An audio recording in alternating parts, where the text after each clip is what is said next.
فرمایا اگر تمہیں شک ہو نا اپنے ملازم پہ، اپنے غلام پہ شک ہو کسی کام میں کہ چوری کرتا ہے، نقصان کرتا ہے، کرپشن کرتا ہے، کوئی بھی کسی قسم کا شک ہو تمہیں کہ ٹھیک نہیں ہے، فرمایا پھر بھی سزا نہ دو، بیچ دو اس کا۔ آج کی دنیا مطلب یہ ہوگا تبدیل کر دو، اس کو نوکری سے فارغ کر دو، اس کی جگہ پہ کوئی نیا بندہ رکھ لو، لیکن سزا نہ دو، تماچے نہ مارو۔ اپنے ماتحت ملازموں کے ساتھ کس طرح کا سلوک کرنے کی شریعت ہمیں اجازت دیتی ہے، حکم دیتی ہے،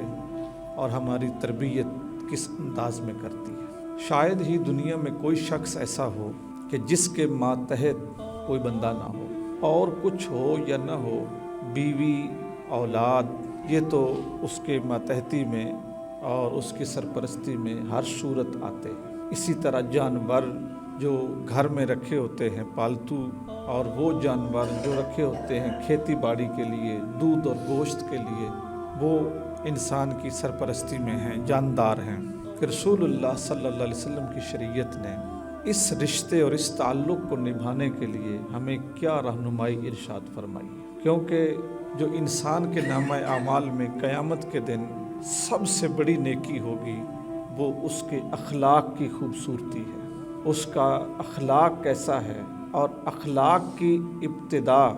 ان لوگوں سے ہوتی ہے جن لوگوں کے ساتھ ہمارے روزانہ کے مراسم ہوتے ہیں، ذمہ داریاں ہوتی ہیں، تعلق ہوتا ہے، لین دین ہوتا ہے، حساب کتاب ہوتا ہے۔ انسان کے اخلاق کی جانچ پڑتال وہ لوگ صحیح کرتے ہیں جو اس کے ساتھ دن بھر رات زندگی گزارتے ہیں۔ حضور سید دو عالم صلی اللہ علیہ وسلم کے ایک فرمان عالی شان سے گفتگو کی ابتدا کرتے ہیں۔ حضرت ابو ذر غفاری رضی اللہ تعالی عنہ روایت کرتے ہیں کہ ایک مرتبہ میں نے اپنے غلام کے منہ پر تماچا مارا، اس کو سزا دی، اس کی کسی غلطی کو دیکھا یا اس کے کسی کوتاہی کو دیکھا تو اس کے منہ پہ تماچا دے مارا۔ کہتے ہیں جب میں نے یہ کام کیا تو میرا وہ غلام، میرا وہ ملازم اپنی شکایت لے کے حضور سید دو عالم صلی اللہ علیہ وسلم کی بارگاہ میں چلا گیا، اور اس نے اپنا مقدمہ حضور کی بارگاہ میں رکھا کہ یا رسول اللہ، آپ کے غلام ابو ذر نے میرے منہ پہ تماچا مارا، مجھے سزا دی۔ تو حضور سید دو عالم صلی اللہ علیہ وسلم نے حضرت ابو ذر غفاری کو طلب کیا، اپنے غلام کو اور اپنے انتہائی چہیتے صحابی کو حضور نے طلب کیا، اور طلب کر کے ارشاد فرمایا اے ابو ذر، ان اپنے بھائیوں کے منہ پہ تماچا نہ مارو، انہیں سزا نہ دو۔ اور ساتھ حضور نے تلقین کیا فرمائی، ایک سزا سے روکا، اور پھر ایک حل بھی ارشاد فرمایا کہ اگر گزارا نہیں ہو سکتا تو پھر کیا کرو۔ لیکن دو نصیحتیں ارشاد فرمانے کے بعد پہلی نصیحت یہ فرمائی کہ انہیں سزا نہ دو، مارو نہیں، انہیں وہ چیز کھلاؤ جو خود کھاتے ہو۔ حضور نے حضرت ابو ذر غفاری سے پہلی بات یہ ارشاد فرمائی، فرمایا جو خود کھاتے ہو وہی ان کو کھلاؤ۔ ایسا نہ ہو کہ تمہارے برتن الگ ہوں اور تمہارے ملازموں کے برتن الگ ہوں، تمہارا کھانا الگ ہو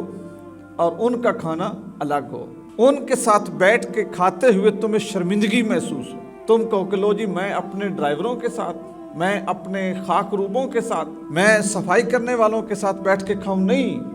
میں تو ان کا مالک ہوں، میں تو چودھری ہوں، میں تو ان کا سربراہ ہوں، یہ الگ ڈیوڑی میں بیٹھ کے کھائیں اور میں بیڈ روم میں بیٹھ کے کھاؤں گا، یہ نیچے بیٹھ کے کھائیں اور میں کرسی پہ بیٹھ کے کھاؤں گا، نہیں۔ فرمایا ان کے ساتھ برابری کا سلوک کرو، فرمایا ان کے ساتھ بے انصافی نہ کرو، جو خود کھاتے ہو وہی ان کو کھلاؤ، اور جو خود پہنتے ہو وہ ان کو پہناؤ۔